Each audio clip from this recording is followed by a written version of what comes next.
Hey there, it's me, Megan. And I'm Jessie. Megan, guess what we have in our neighborhood?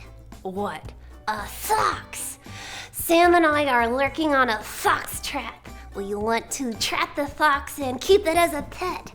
Oh, well, I don't think that's a good idea, Jessie. How come? Well, foxes aren't meant to be pets. They can be dangerous. A fox could hurt your dogs, Max and Sadie. Oh no, I better tell Sam we have to stop the plan. Good idea, Jessie. And today's Bible story, God's people wanted something that was not good for them. A fox? No, not a fox. A king. They wanted a king to rule over them like the other nations around them. God's people already had a king, God. Listen to this story to find out what happened when the Israelites got a king.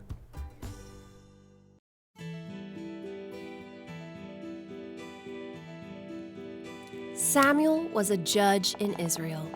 One day, God's people said, "The people around us have a king. We want a king too."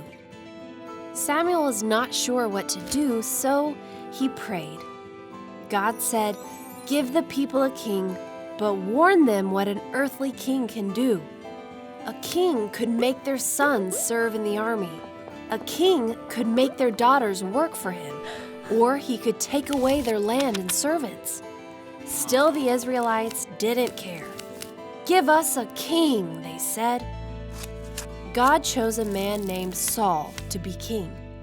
Samuel anointed Saul with oil, and the Spirit of God was with Saul. When the time came for the Israelites to meet their new king, Saul was missing. The people found Saul hiding. Saul stood among all the people, and they said, "Long live the king!" But Saul was not a good king. He did not obey God.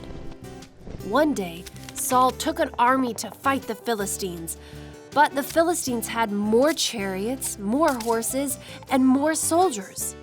Saul wanted to ask God for help.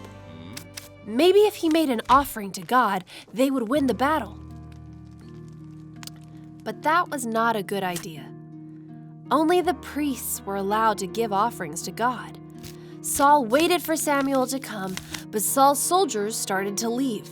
Saul decided to make an offering to God himself. Then Samuel arrived. "What have you done?" Samuel asked. "You have disobeyed God.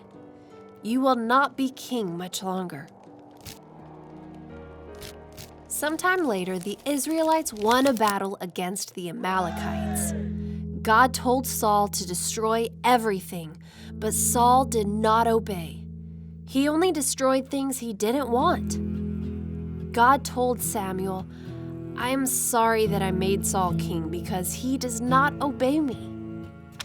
Saul argued with Samuel.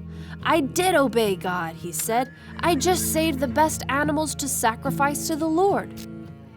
"Does God care more about obedience or sacrifices?" Samuel asked. "You rejected his instruction, so God has rejected you as king." Saul admitted his sin and asked for forgiveness. Samuel said, "God is going to make someone else king." God planned for a heavenly king to rule over his people, but the Israelites wanted an earthly king like the people around them. God made Saul king, but King Saul did not obey God. God sent his son Jesus to be king over everything. King Jesus obeyed God perfectly and died so we can be forgiven.